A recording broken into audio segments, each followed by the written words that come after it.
চাইতে বেশি শান্তিতে থাকবে মুসলিমরা। এ কথা বলার অধিকার আমার আছে না নাই? আপনারা বলেন তো, 54 বছর দেশ স্বাধীন হয়েছে, কয়জন জামাতের নেতা আপনাদের মেয়ের হাত ধরে টেনেছে? কয়জন জামাতের নেতা আপনার জমি দখল করেছে? কয়জন জামাতের নেতা আপনার ব্যবসা প্রতিষ্ঠানে আগুন লাগিয়েছে? কয়জন জামাতের নেতা আপনার জমি জোর করে দখল করেছে? একটা লোক দেখান তো, একটা প্রমাণ দেখান, একটা প্রমাণ দেখান, একটা প্রমাণ দেখান। অথচ এই বিগত 54 বছরে যারা ক্ষমতায় ছিল তারাই আপনাদের নারীদের সতীত্ব নষ্ট করেছে, তারা আপনাদের জমি দখল করেছে। কথা বলেন ঠিক না ঠিক? সামনের বার যদি আপনি একটু সিদ্ধান্ত না নেন, তাহলে আবারও কিন্তু আপনার স্ত্রীর সতীত্ব নষ্ট হওয়ার সম্ভাবনা আছে, আবারও কিন্তু আপনার জমি বেদখল হওয়ার সম্ভাবনা আছে। এই জন্য সকল অমুসলিম ভাইদের কাছে আমার ছোট্ট অনুরোধ, একটা বারের জন্য আমরা ইসলামী একটা সরকার দেখতে চাই।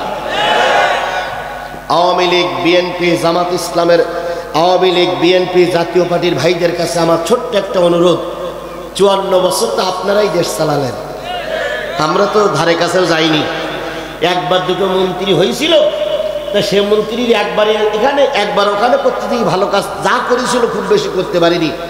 একটা বার আপনারা টুপিওয়ালাদের একটু ক্ষমতায় দিয়ে দেখেন, যদি টুপিওয়ালারা দেশে শান্তি দিতে না পারে, আগামীতে আপনাদের কাছে আমরা দায়িত্ব নিয়ে ক্ষমতা চাওয়ার জন্য, ভোট চাওয়ার জন্য আসবো না। এই জন্য একটা বারের জন্য, একটা পিরিয়ডের জন্য, একটা সময়ের জন্য কি টুপিওয়ালাদের হাতে দায়িত্বটা দেওয়া যায়? জোরে বলেন, দেওয়া যায়? তাই এখন গোটা বাংলাদেশে রব উঠেছে, সকল দলের দেখা শেষ, টুপিওয়ালার বাংলাদেশ। সবাই মিলে বলেন, সকল দলের দেখা শেষ। এই টুপিওয়ালার বাংলাদেশে আপনার একটা মূল্যবান সাপোর্ট আমরা চাই। এই টুপিওয়ালাদের ক্ষমতা বিনির্মাণে আপনাদের একটা সাপোর্ট আমরা চাই। যদি না দেন চলে যাই না, আরো একটু কথা আছে শোনেন, শুনে তাই যান। তাহলে তাদের 3 নম্বর দোষ, আরে মুসলমানদের ভালো বলে না, ভালো বলে কাদের? কাফেরদের ভালো বলে। এদের পরে আল্লাহর কি? আরো জোরে বলেন, এদের পরে আল্লাহর কি?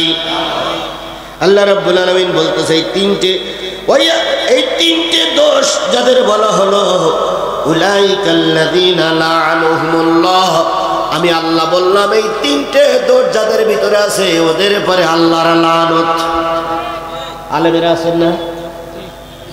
জি ভাই, উল্টো কথা হলে দয়া করে লোকমা দেবেন, কারণ আমার একটা মেসেজ যদি জাতির জন্য ভুল যায় তাহলে জাতি ভুল সিদ্ধান্ত নেবে। কথা বলেন ঠিক নেবে ঠিক?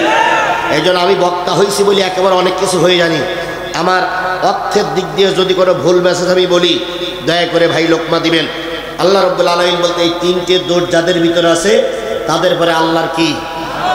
ওয়া মাইয়ালআনিল্লাহু ফালান তাজিদা লাহু নাসীরা, আর যাদের পরে আল্লাহর লানত নাযিল হয় তাদের কোনো সাহায্যকারী বন্ধু খুঁজে পাওয়া যায় না। এই জন্য এই তিনটে দোষ যাদের ভিতরে আছে তাদের পরে যদি আল্লাহর লানত হয়, আপনিও যদি সেই দলের ভিতরে থাকেন, আপনার পরে লানত আসার সম্ভাবনা আছে না নাই? আরো জোরে বলেন, আছে না নাই? এই জন্য আল্লাহর লানত যাদের পরে তাদেরকে আমরা সাপোর্ট করব। এবার আসুন 4 নম্বর দোষটা বলি। আল্লাহ বলছেন, মা হুম মিনকুম ওয়ালা মিনহুম, তাদের 4 নম্বর দোষ হলো তারা তোমাদের দলেও না, তাদের দলেও না।